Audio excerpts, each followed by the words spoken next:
उत्तराखंड में बारिश का कहर देखने को मिल रहा है। उत्तराखंड में अलग अलग जगहों पर बारिश की वजह से जनजीवन प्रभावित हुआ। देहरादून की खाला बस्ती में एक सुरक्षा दीवार ढह गई, कई मकानों को नुकसान पहुंचा, कई परिवारों की आशाएं मलबे में तब्दील हो गए। तो वहीं भूस्खलन की वजह से 118 सड़कें प्रदेश भर में बंद हैं।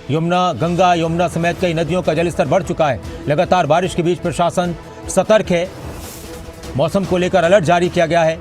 कई जगहों पर तेज बारिश की चेतावनी दी गई है। चारधाम यात्रियों की सुरक्षा को प्राथमिकता देते हुए उस पर भी नजर रखी जा रही है। राहत बचाव कार्य जहां पर भी कहीं मुश्किल आ रही है, कोई हादसा हो रहा है तो राहत बचाव कार्यों में तेजी लाने के निर्देश दिए गए हैं। पैदल मार्गों पर सुरक्षा इंतजाम मजबूत करने पर जोर दिया जा रहा है। राव शफात अली इस वक्त हमारे साथ जुड़ चुके हैं उत्तराखंड के मौसम को लेकर। उत्तराखंड में मौसम की वजह से जो तबाही देखने को मिल रही है, जो मुश्किलात देखने को मिल रही है, उस पर चर्चा करने के लिए हमारे ब्यूरो चीफ उत्तराखंड से जुड़ चुके हैं। राव शफात अली, अक्सर हम देखते हैं कि जब भी बारिश का मौसम होता है, मानसून की शुरुआत होती है, मानसून चल रहा होता है, तो पहाड़ों से बहुत सारी ऐसी तस्वीरें सामने आती हैं जो चिंता पैदा कर देती हैं। इस बार के मौसम को देखते हुए उत्तराखंड में किस तरह की तब्दीलियां देखी जा रही हैं, किस तरह के अलर्ट जारी किए गए हैं और ये मौसम फिलहाल क्या अंदेशे जाहिर कर रहा है? डॉक्टर नासिर, देखिए, जब मानसून आता है तो जाहिर सी बात है कि उत्तराखंड सहित जो पर्वतीय इलाके हैं यहाँ थोड़ा सा मुसीबत का सबब बन जाता है। अगर उत्तरकाशी की बात करते हैं, टिहरी की बात करते हैं, देहरादून की बात करते हैं, हरिद्वार डिस्ट्रिक्ट की बात करते हैं, तो यहाँ बारिश से काफी नुकसान हुआ है, मानव क्षति भी हुई है और जो भवन है वो भी क्षतिग्रस्त हुए हैं। अभी आप जो तस्वीरें देख रहे थे, ये देहरादून की है, खाला बस्ती की, जहाँ बहुत तेजी के साथ जो एक बराबर में नाला पड़ता है। क्योंकि होता क्या है कि जब बरसाती नालों के आसपास जो कॉलोनी बसी हुई होती है, बस्ती बसी हुई होती है, उनको सबसे ज्यादा खतरा होता है। तो यही वो मकान था जहां दीवार ढह गई और यहाँ नुकसान देखना पड़ा। इसके साथ जो चमोली जिला है, आपने देखा कि एक दीवार गिरी है, तो पीएसए सेंटर में जो प्रभारी डॉक्टर थे उनकी मृत्यु हुई है। दीवार के साथ साथ वो जब निकल रहे थे तो दीवार अचानक से ढह गई, उनके ऊपर गिर गई। तो बड़ा दुखदायी हादसा है। उत्तरकाशी में भी इसी तरह के हादसे देखे जा रहे हैं, जो बहुत सारा ऐसा मलबा है नदियों में, क्योंकि ऊपरी इलाकों में तेज और लगातार बारिश है। मौसम विभाग लगातार अलर्ट जारी कर रहा है, 48 घंटे के, 3 दिन के। अभी भी 48 घंटे का पूरे प्रदेश के अंदर येलो अलर्ट है।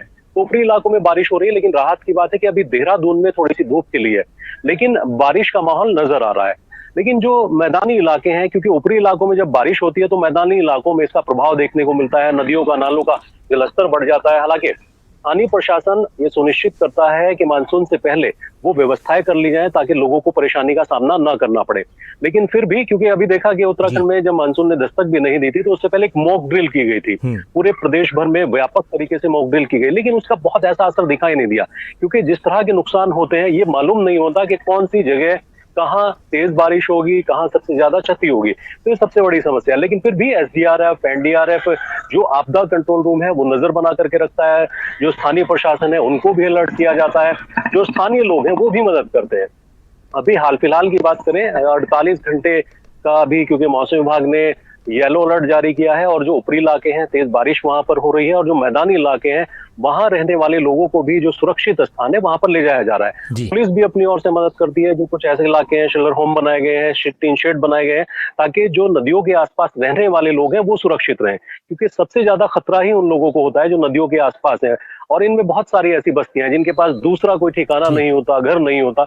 लेकिन फिर भी अब जो स्थानीय प्रशासन है वो नजर बना करके रखा हुआ है। 13 के 13 जिलों में क्योंकि अलर्ट है, स्थानीय प्रशासन इस पर नजर बनाए।